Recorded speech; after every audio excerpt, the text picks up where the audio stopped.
സുപ്രഭാതം editorial 2026 July 31 വെള്ളി. ജനാധിപത്യത്തെ തോക്കിൻ നിഴലിൽ നിർത്തരുത്. നീറ്റ് ചോർച്ചയിൽ ധർമ്മേന്ദ്ര പ്രധാന്റെ രാജി ആവശ്യപ്പെട്ട് പ്രതിഷേധിച്ച വിദ്യാർത്ഥികളെ പോലീസ് ലാത്തി ഉപയോഗിച്ച് ക്രൂരമായി മർദ്ദിക്കുക മാത്രമല്ല, AK-47 പെല്ലറ്റ് തോക്കുകൾ ഉപയോഗിച്ച് വെടിവെക്കുകയും ആണി തറച്ച ലാത്തികൾ കൊണ്ട് മർദ്ദിക്കുകയും ചെയ്ത വിവരങ്ങൾ പുറത്തു വന്നിരിക്കുന്നു. ഡൽഹിയിലും ബീഹാറിലുമെല്ലാമായി നിരവധി പേർക്കാണ് ഗുരുതരമായി പരിക്കേറ്റത്. ഇതിന്റെ ഉത്തരവാദികളെ കണ്ടെത്തി നടപടിയെടുക്കണമെന്ന ആവശ്യം ഉയർന്നിട്ടും സർക്കാരുകൾ ഒന്നും ചെയ്തില്ല. ഡൽഹിയിൽ ഉത്തരവാദിയായ കേന്ദ്ര ആഭ്യന്തരമന്ത്രി അമിത്ഷാ പാർലമെന്റിൽ പോലും വരാതെ ഒളിച്ചു കളിക്കുകയാണ്.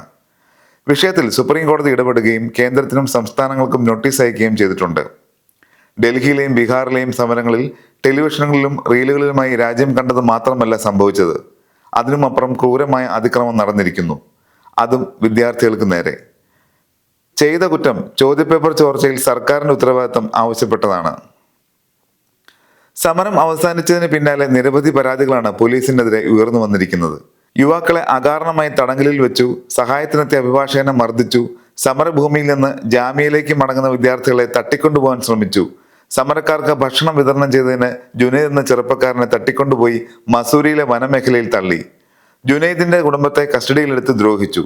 സർക്കാരിനെതിരായ ഏത് പ്രക്ഷോഭത്തെയും പോലീസിനെ ഉപയോഗിച്ച് അക്രമങ്ങളിലൂടെ തകർക്കുന്നത് മോദി സർക്കാരിന്റെ സ്വാഭാവിക രീതിയാണ്. CAA സമരത്തിൽ അതിന്റെ ഉഗ്രരൂപം രാജ്യം കണ്ടു. കർഷക സമരത്തിലും അതുണ്ടായിരുന്നു. ഇപ്പോഴത്തെ വിദ്യാർത്ഥി സമരത്തെയും പോലീസ് അങ്ങനെയാണ് നേരിട്ടത്. മുൻകാലങ്ങളിൽ നിന്ന് വ്യത്യസ്തമായി വിദ്യാർത്ഥി സമരത്തിന് പല പ്രത്യേകതകളുണ്ട്. അവരുടെ ആവശ്യം ന്യായവും ഉന്നയിച്ച പ്രശ്നങ്ങൾ രാജ്യത്തെ ഓരോരുത്തരെയും ബാധിക്കുന്നതുമായിരുന്നു. രണ്ടാമത്തേത്, മോദി സർക്കാരിനെ ഇത്ര ശക്തിയോടെ ചോദ്യം ചെയ്യാനും ഉത്തരവാദിത്തം ആവശ്യപ്പെടാനും മറ്റൊരു സമൂഹവും ശ്രമിച്ചിരുന്നില്ല.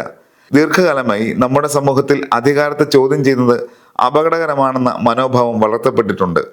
ജോലി നഷ്ടപ്പെടുമോ, അവസരങ്ങൾ ഇല്ലാതാകുമോ, ഒറ്റപ്പെടുമോ എന്നൊക്കെയുള്ള ആശങ്കകൾ പലരെയും മൗനത്തിലാക്കി. പലപ്പോഴും അതിനെ പക്വത, സഹിഷ്ണുത, സാഹചര്യങ്ങളോട് പൊരുത്തപ്പെടൽ എന്നീ പേരുകളിൽ ന്യായീകരിച്ചു. എന്നാൽ മൗനം എപ്പോഴും വിവേകത്തിന്റെ അടയാളമല്ലെന്നും പല സന്ദർഭങ്ങളിലും അത് ഭയത്തിന്റെ മറ്റൊരു മുഖമാണെന്നും വിദ്യാർത്ഥികൾ രാജ്യത്തോട് പറഞ്ഞു. ജനാധിപത്യത്തിൽ പ്രതിഷേധം സമാധാനപരമായ തിരുത്തലിനുള്ള അവസരമാണ്.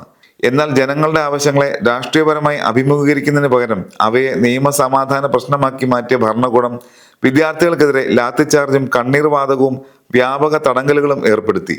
പരീക്ഷാ സംവിധാനത്തിലെ പരാജയങ്ങൾക്കെതിരെയും മറുപടി പറയേണ്ട സർക്കാർ ചോദ്യം ഉന്നയിച്ച യുവാക്കളെ ശത്രുക്കളെ പോലെ നേരിട്ടു. അത് നിയമപാലനമല്ല, അധികാരത്തിന്റെ അസഹിഷ്ണുതയാണ്. പ്രതിഷേധത്തെ നിയന്ത്രിക്കേണ്ട പോലീസ് തന്നെ സംഘർഷം രൂക്ഷമാക്കി.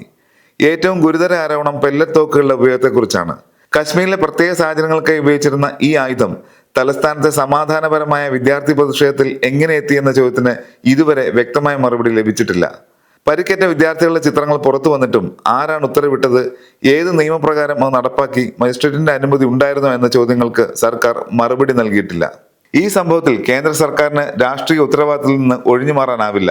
ഡൽഹി പോലീസ് കേന്ദ്ര ആഭ്യന്തര മന്ത്രാലയത്തിന്റെ നിയന്ത്രണത്തിലാണ് പ്രവർത്തിക്കുന്നത്. അതിനാൽ പ്രതിഷേധം കൈകാര്യം ചെയ്ത രീതിയെക്കുറിച്ച് കേന്ദ്ര സർക്കാർ വ്യക്തമായ വിശദീകരണം നൽകുകയും ആരോപണങ്ങൾ നിഷ്പക്ഷമായി അന്വേഷിക്കുകയും വേണം.